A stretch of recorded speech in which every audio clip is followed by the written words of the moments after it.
Tahun lalu saya berdiri di sini, saya menyuarakan hasrat rakyat Sabah, di mana banyak masalah-masalah yang saya hadapi. Tetapi hari ini nampaknya berlainan sudah, karena kita nampak pentadbiran baru di bawah Perdana Menteri yang baru, ada ubah sikap, di mana kita dapat satu menteri tambahan dan satu menteri yang dibagi jawatan paling penting dalam negara, Kementerian Pembangunan Luar Bandar. Jadi kita tidak boleh lagi, rakyat Sabah tidak boleh lagi mengeluh mengapa Sabah ini ketinggalan, mengapa Sabah ini mundur, mengapa janji-janji yang diluahkan belum sampai. Tidak lagi boleh mengeluh dan menuduh kerajaan persekutuan. Karena sekarang kita nampak bahawa Menteri Kemajuan Luar Bandar ini orang datangnya dari Sabah. Jadi kalau Sabah tidak dapat peruntukan besar, Sabah tidak dapat layanan dari kerajaan persekutuan, mungkin orang Sabah sendiri yang aniaya rakyat Sabah. Boleh minta penjelasan?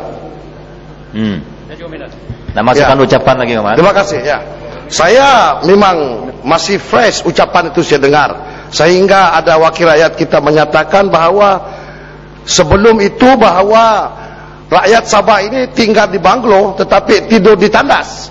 Jadi apakah hari ini yang berhormat bertanggapan bahawa kita tidak lagi tidur di tandas, kita tidur di banglo yang sama, dalam katil yang ampuh sama-sama, dan perlu melihat ke arah masa depan dan mimpi yang sama. Menteri Sabah saja yang tidur di banglo. Sekejap je, ringkas saja. Saya ingin penjelasan daripada Yang Berhormat Kalabakan. Mendengar penjelasan beliau, nampak gaya seolah-olah ahli parlimen Sabah ini hanya mementingkan jawatan menteri. Dan bila dilantik sebagai menteri, semua sudah puas hati, dan sampai kinabatangan kata sudah tidur dalam banglo yang sama. Macam mana ini? Saya rasa ini merupakan satu kenyataan yang amat mengelirukan dan tidak agak premature, dengan izin agak premature untuk membuat kenyataan yang seperti itu. Shah Alam salah faham. Kalau ada tambah menteri, jawatan yang baik, masalah mungkin dapat diselesaikan di Sabah. Bukan kami mau menteri, sedangkan saya dilantik timbalan menteri, saya tidak terima. Jadi ini bukan, saya minta maaf saya. Mungkin Shah Alam kalau ditawar timbalan menteri terus tak hege-hege. itu kita tidak. Jadi menteri mungkin. Saya banyak perkara yang saya mau sampaikan. Jadi saya tidak mau bagi peluang lagi, Datuk Speaker. Datuk Speaker, semua menteri di bawah kerajaan Barisan Nasional, di bawah Perdana Menteri yang baru 6 bulan, kita mau nampak mereka ini bekerja bertungkus lumus, prestasi baik untuk menyelesaikan masalah rakyat. Kita tidak mau menteri datang, duduk 5 minit, habis itu kita nampak semua yang ada di sini kosong. Tidak ada.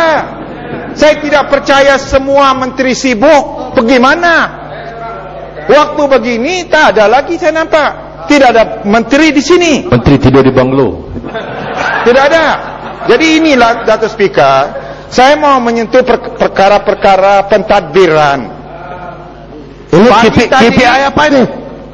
Minta jangan ganggu. Pagi tadi apabila Menteri KPI bangun menjawab soalan, kebetulan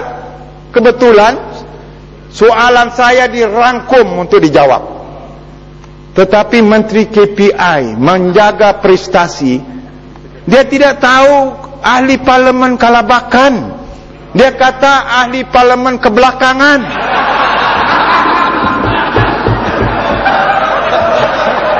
Tora maka KPI. Ini Datuk Speaker, Menteri jaga KPI.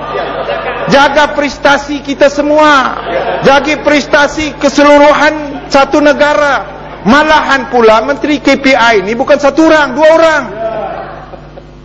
Apa macam pentingnya ini kementerian, 2 menteri penuh. Apa yang dijaga?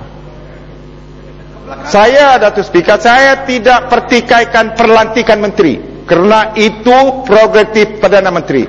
Tapi saya mau pertikaikan menteri yang tidak buat kerja saja. Datuk Speaker, Menteri KPI ini kebetulan Presiden Gerakan. Presiden Gerakan. Kenyataan-kenyataan yang dibuat dalam perhimpunan gerakan, niat tidak baik.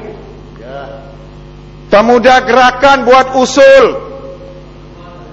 meminta supaya gerakan keluar dari barisan nasional. Kenapa usul ini tidak ditapis oleh gerakan pusat dahulu? Mereka sengaja keluarkan untuk dapat publicity, supaya orang-orang, terutama sekali orang Tionghoa, dapat menyokong kembali kepada mereka. Mereka, Datuk Speaker, di Semenanjung hampir gulung tikar, tinggal 2 kursi parlimen. Tidak ada gerakan lagi. Tinggal 2 kursi parlimen. Kemudian masuk ke Sabah, kita nampak bekas mantan SAP punya ahli yang menjadi menteri. Orang ini masuk gerakan, dibagi kursi menteri. Orang Cina kata di Sabah, kenapa kerajaan Barisan Nasional butakah? Orang-orang Tionghoa di Semenanjung sudah tolak gerakan, belakang kasih menteri di Sabah. Jadi saya berharap supaya jangan sampai nanti kita Barisan Nasional menanggung beban, kerana orang Cina Sabah kata sudah ditolak di Semenanjung, ditaruh di Sabah. Jadi rakyat Sabah, terutama sekali orang Tionghoa, tidak terima parti gerakan ini. Tidak terima. Jadi Datuk Speaker, Kalabakan. Datuk Speaker,